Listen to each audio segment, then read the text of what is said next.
Heto na mga lods, first quarter opening tip. Binuksan ni CJ Perez ang unang puntos ng Gilas, 2 points inside the paint. Inside 9 minutes ng first quarter, umiscore ng back-to-back shot si CJ Perez. 4-7-0 run.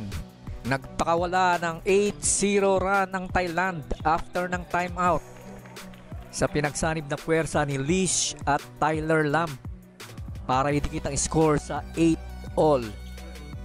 Inaalat na rito ang Gilas at hindi sila maka-score dahil sa higpit ng depensa ng mga Thais. Nagpakawala si Tyler Lamb ng back-to-back tray at lumamang ng 8 points ang Thailand, 24-12, under 2 minutes ng first quarter.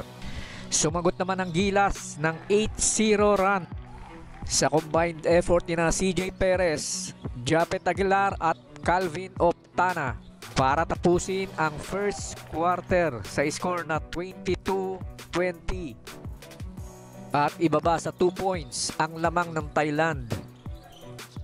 Second quarter mga lods, humataw naman ng alley-oop si Japet Aguilar sa pasa ni Scottie Thompson.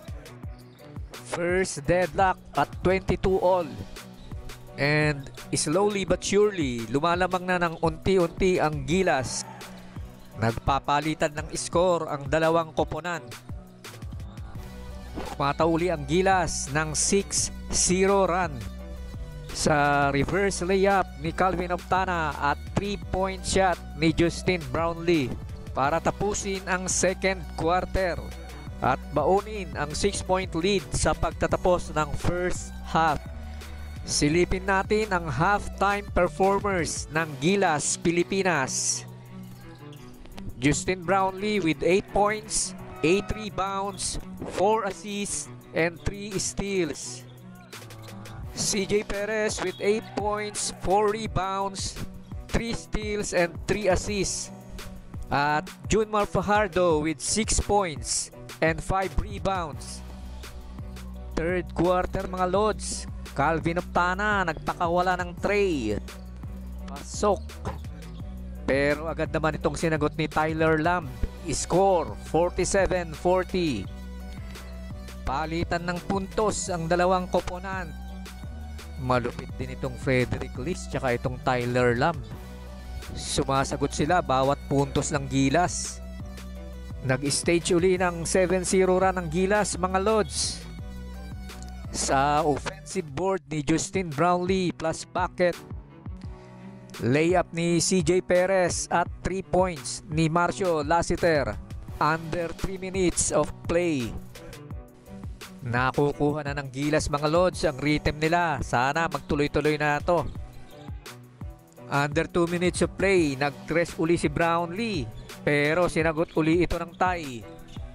64-47. Sagutan ng score sa final seconds. At nagsara ang third quarter sa score na 68-50. Lamang ng 18 points ang Gilas. Fourth quarter mga lods. Pumasok na si Ange Kwame. Inalat dito ang Gilas mga lods early in the fourth quarter. Nagrally ang Thai, 15-0 run. Ang haba ng alat ng Gilas. Ayun, sumagot si Kwame, pamatay sunog, 70-63. Under 5 minutes of play. Pero balik agad ang Thai, sumagot yung Leash, 3 points, pasok. 75-68. With 4 minutes remaining. Nagtitreten pa rin ang Thai pero mukhang wala na sa kanila ang oras. Pero sinelyuhan na ni Scottie Thompson ang panalo ng Gilas sa kanyang 2 free throws.